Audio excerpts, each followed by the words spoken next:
are listening to African Father in America podcast by Simon Javan Okello, live from Seattle, Washington, USA. Thank you so much for joining me for another amazing episode of the African Father in America podcast. My name is Simon Javan Okello, and I am in Seattle, Washington. And today I have a really special guest, someone I have a lot of love and respect for, Larry J. Snyder. Larry, go ahead and say hi to everyone who is joining us before we begin the rest of the show. Good morning, everyone. I'm so thankful for this time with you, Simon. We've been trying to do this for quite some time, so I'm glad it finally came about. Me too. I'm so excited, that you took the time to join us today despite your busy schedule. So before we continue on with the conversation, we're just going to begin exploring today's proverb that, I'll just bring it on the screen here so that everybody who is joining us for the show can see it and begin engaging with it. This one is from Ethiopia, and it says that let rats shoot arrows at each other. And as usual, I have a few nuggets of wisdom related to this proverb. I'm going to share them just quickly, and then we will ask Larry to also share his own perspectives in regards to this proverb. The first nugget of wisdom says that, and again, this proverb is related to let rats shoot arrows at each other. This nugget of wisdom says that direct your efforts towards goals that truly matter. Be sure of the limited energy that you have. Where are you putting it towards? And then the second nugget of wisdom says that instead of channeling your energy into, channel your energy into meaningful pursuits. You might be putting in a lot of efforts into something in life, but it might not be purposeful, So it's always important to reflect on what you're spending your time on. And if it's something that is good but not purposeful, then you really need to rethink about where you're spending your energy if you want to be successful or if you want to grow personally. And then the last nugget of wisdom says that reserve your efforts for situations where your input is really needed. Sometimes you just have a few arrows, you just have a few, we all have, there's only 24 hours in a day. My wife tells me this all the time, and so, where do you want to take these hours, so sometimes it's just better to rest than to waste the hours that we have. So Larry, I'll introduce you properly, but I just want you to take a quick stab at this proverb and share with us what it is that it reminds you of. Well, first of all, you said several things in those nuggets, but the one thing that is become very clear to me is about time. And like you said, there's only 24 hours in a day, and it is helpful if you sleep a little bit during those 24 hours. But for me, what keeps me on track and what allows me to filter my time is all the way back in 1988. When were you born, Simon? 83. Okay. So when you were 5 years old, I was just trying to transition into the second part of my professional life. I grew up in the home furnishings business with my family, and I really wanted to take on the goals that I believed were possible for myself. And so on March 19th, 1988, I went back in the office and I put a 3x5 card, a paper card, in the typewriter, and I typed out 10 objectives that I wanted the rest of my life, or at least my wayfinders for the next several years, to be like. And I'm still on those 10. So whenever I filter a time, when someone says to me or an opportunity comes in front of me, that's really what I call my wayfinders. And those 10 goals are still, again, my roadmap for life. And if I can't somehow even tangentially associate whatever this opportunity is in front of me is to one of those goals, I find a way to pass or to find someone that has the resources greater than myself, especially time. So anyway, that nugget of of time matters a lot to me. I'm also 60. I'm 60. It'll be 62 years old coming up. And although my life goal is to live till 98 and a half plus one day, I have unfortunately been at several funerals in the last several years and seen that people's lives were shorter than they thought they were going to be. So time is of great value to me. 100%.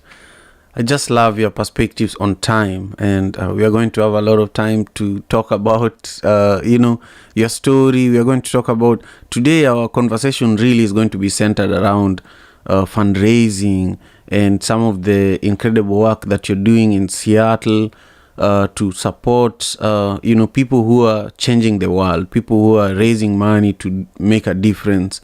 Especially in Africa. So those who are joining us for the show, thank you so much. I know that there are quite a few of you who are joining us on YouTube, which is our main platform, but we also have, right now, we're also live on LinkedIn. We are live on AMP, which is an Amazon app that I love going live on during this show. And we're also live on Twitter. Now it's called X, and also Facebook. So wherever you might be, or even if you're going to be listening to this show later on Apple Podcast, where we are a 5-star rated podcast, I just want you to share with us your perspective. Make sure you're leaving your comment, you're sharing this conversation, and you're letting us know how you feel about today's proverb. So those who are meeting Larry for the first time, is a Washington state-based hands-on philanthropist. He lives not too far from me in Redmond, Washington, and he's done extraordinary work. He's been to multiple countries across the world, from Ethiopia, Tanzania, Vietnam. He's done incredible work, and he's also written a number of books, and he's a Moth and TED speaker. He's also a Starbucks community champion. He does incredible work, He's also a family man. And today we are stealing a lot of your time, Larry, and you're going to share with us. Just at the beginning of our conversation, I want you to reflect back to a time when you are maybe 8 years old, 8 to 12, to a story that really inspires who you are, a story that, drives you to continue doing good around the world, helping people like me. I'm actually a beneficiary of your philanthropy. 15 Africa is a beneficiary of your generosity. So I want you to speak about, where did this start? Sure. Well, it's funny you used the term or the period of 8 to 12 years old, and 8 years old is actually when I first became a part of my grandfather's staff at his furniture store, and he let me work in the back room unpacking furniture, and I got so good at that. He let me wash the truck, and then he let me vacuum, and then all of a sudden I was spending a lot of time just preparing the store, making it look nice and such. And my grandfather's he had several really important pieces to his business life. One of them was he had a sign up on the back door where all the furniture went out for delivery, and that sign said that there is no traffic jam on the extra mile. And what he wanted all of the people that worked for him to realize is that, yes, we had a showroom full of furniture, but what we really had was our ability to handle it and deliver it and share our care with each customer who was nice enough to buy furniture from him. So he lived that proverb or that quote every day of his life. He built community before he built a business, and it turned out that the two coincided, and he built a very productive multi-store furniture business that I got to watch from a very young age. And so I don't know if it's in view here. I can't quite see. Let me see if I can. So do you see the picture behind me, Simon? Right, I do. Okay, that is a picture of his furniture store. And Mm, every morning I wake up, that's the first thing I look at because it reminds me of where I come from, but it also reminds me of who I honor today. Because I wouldn't be where I am today without hundreds of other people that have influenced my life, but also he was the first. My grandfather was the first, and he influenced my father's life. He influenced many, many people who worked for him that wanted to take on his attributes. And that's really how I got to be where I am today, is just re-honoring him every day of my life, including my mother. And we'll talk about my mother in a little bit. But my grandfather was really, and continues to be, the main influencer in um, business, community, family, those things that are really important to me. that's so wonderful. I love family business. I love family stories. I speak about my mother a lot in this show, and that's part of why I ask this question around the age of 8. And because nobody just showed up here from nowhere. A lot of leaders, a lot of business people, their journey begins around that time, because my journey began around that time. My mother gave me a bicycle at 8 years old, and I began helping her to distribute milk and bread in our neighborhood. And that is what really uh, created who I am today. And a lot of my enthusiasm, my discipline came from those years. So I just thank you so much. I see that a few people are joining us here live for the show. Thank you so much. Make sure you're commenting so that we know where in the world you're joining us for the show today. If you are just, joining the show, we are having a beautiful conversation with my special guest today, Larry J. Snyder, who is a philanthropist and also an author, and is based here in Seattle, Washington, in Redmond. And we just covered a beautiful story that drives who he is. But really, we want to go even further. Larry, you've helped so many organizations. I can't even count how many. Maybe you could tell us. But talk to us about when you think about all the projects you've helped fundraise for. I remember we raised over 30,000 for One Vibe Africa together with you, like 2 years or 3 years in a row before the pandemic, towards the education, music, and art program in Kenya. But this is just one example. I feel like every week you do something for a different organization. So that's why I wanted to invite you to the show today, so that you can, number one, motivate a lot of leaders. There are nonprofits being created every single day. And a lot of nonprofits created in the US are meant to benefit Africa, And so I wanted you to, number one, share some of your most exciting projects that you have supported, and then talk about, some of the challenges you've been seeing organizations going through lately, and also maybe a couple of tips. How these are some of the ways that you can fundraise, survive, and thrive, especially post the pandemic. Sure. I'm so excited about several opportunities, and I truly see each of these, Simon, as a privilege that I get the opportunity to impact, because philanthropy is based on trust. In other words, when I ask a donor group to help build a school or a medical clinic or a water project in a third world country, they will never visit that country. But they will trust that I'm the instrument that will make it happen. And so that I don't take lightly. I have learned over time that trust is really the number one attribute that allows me to do my work. And a couple of just quick things about exciting projects. I happen to love music like you do.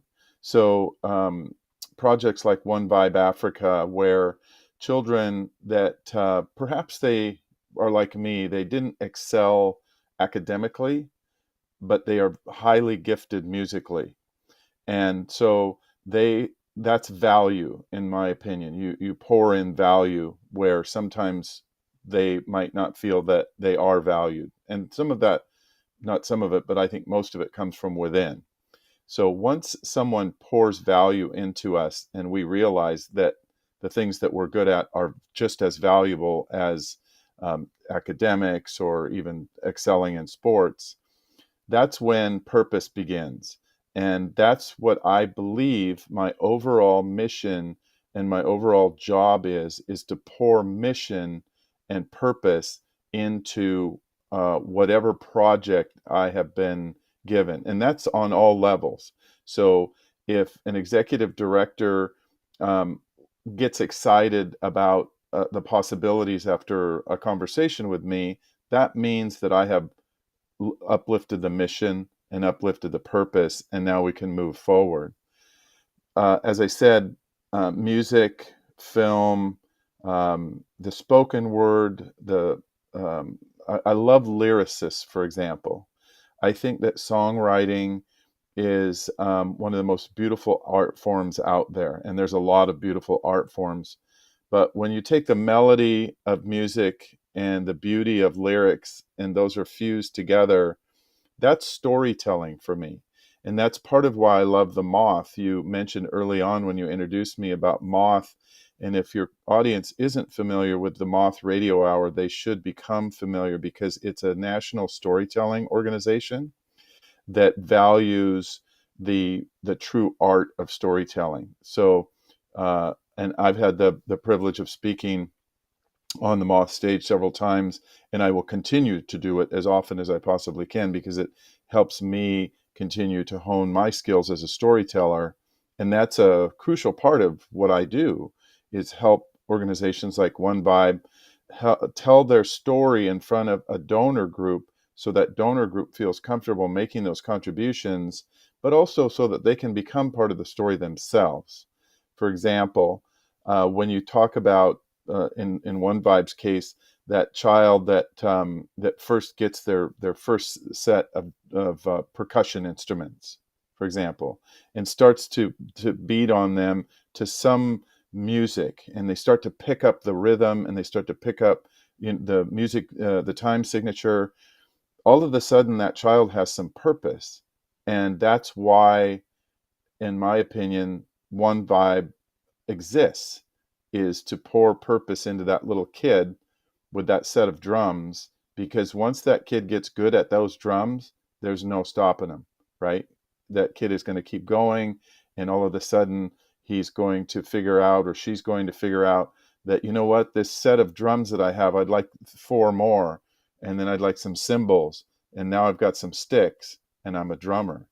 And that, I hope, is why One Vibe exists, because that's my interpretation of my what I'm helping you to do.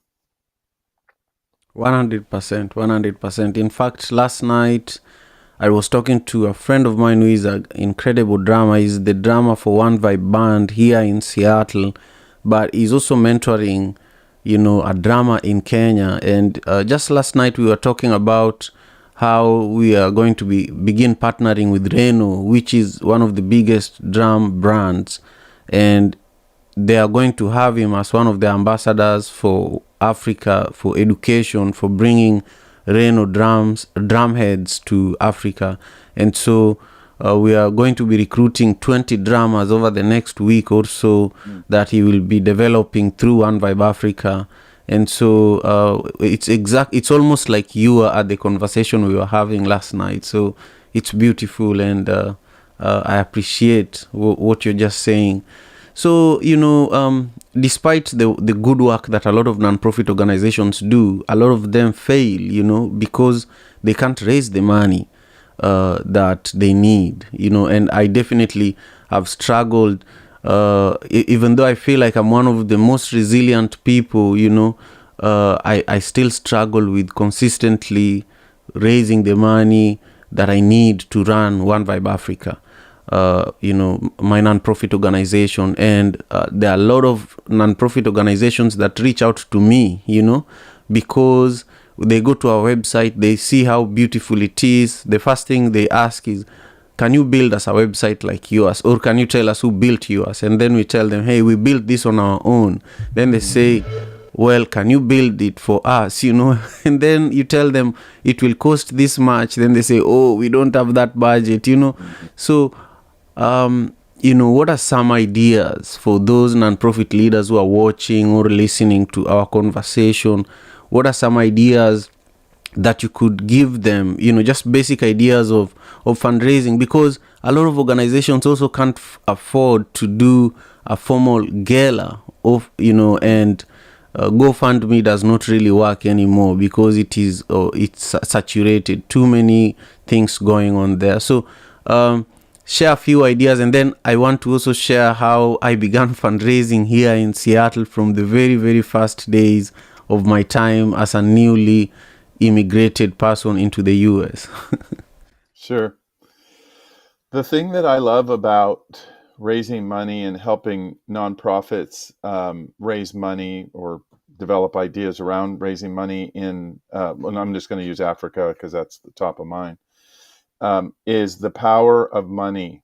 And what I mean by that is the power, and this is the story that I believe every African nonprofit can use, and that is the story of the power of money. So the power of money in the United States and the power of money in Africa are two different things for me. And what I mean by that, and I'm going to use an example of, for example, building a school in West Africa, because that's a real example that I can cite. So I can lead a donor group of a nonprofit organization, and we can build a school for 200 children, including trained teachers, uniforms, latrines, equipment, so soccer shirts and pants, and everybody has to have a soccer team, in my opinion, every school.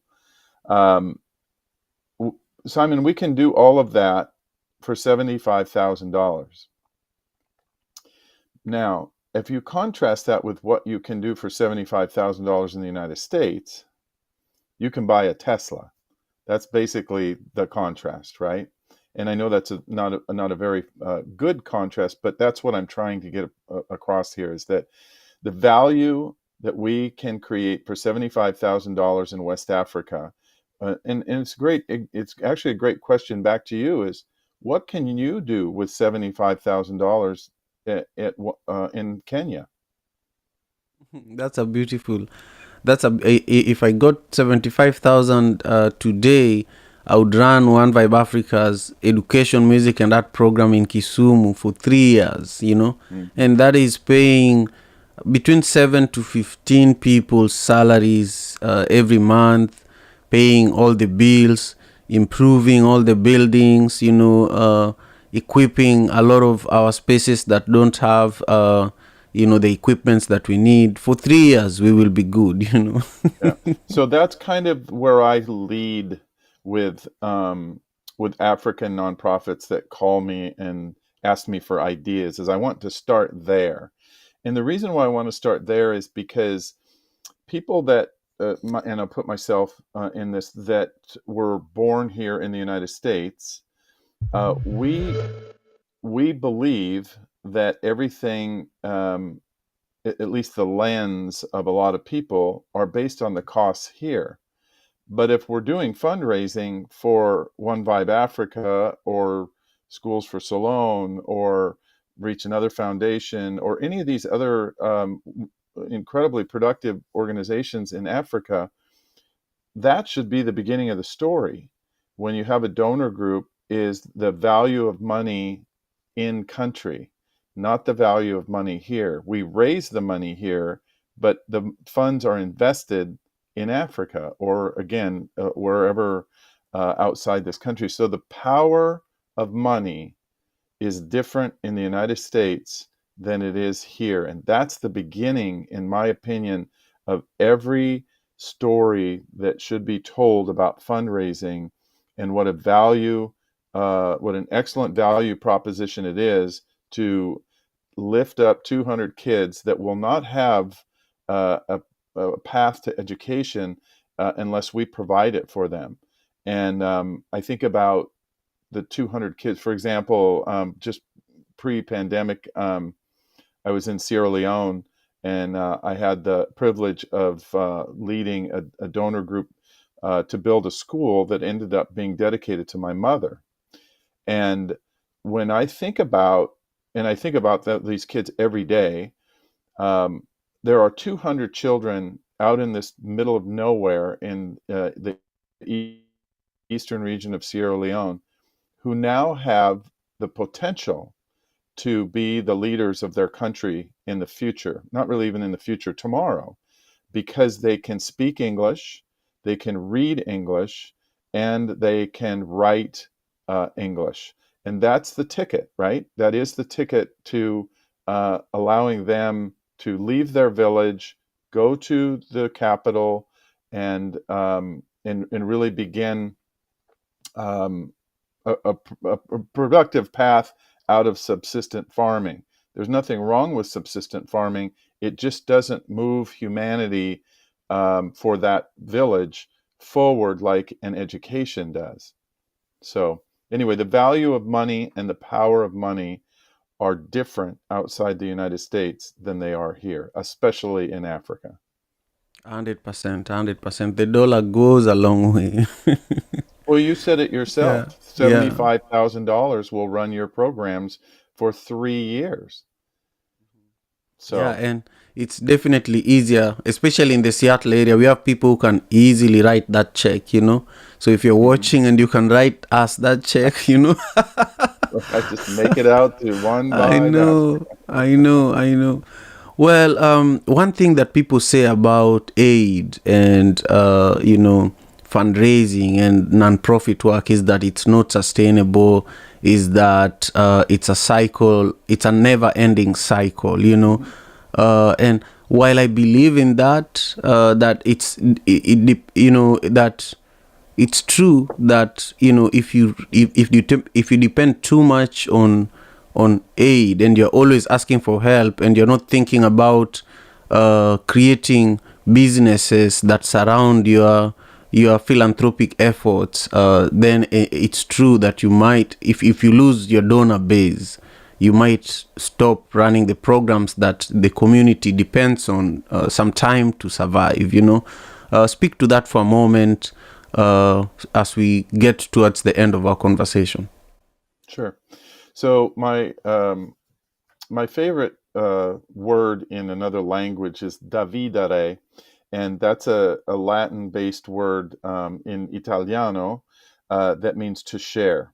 And dividere is what most of us want to do with our giving. We want to share it. And so I don't think it's a problem that nonprofits have to keep running money, keep raising funds, because that's how the mission gets moved forward.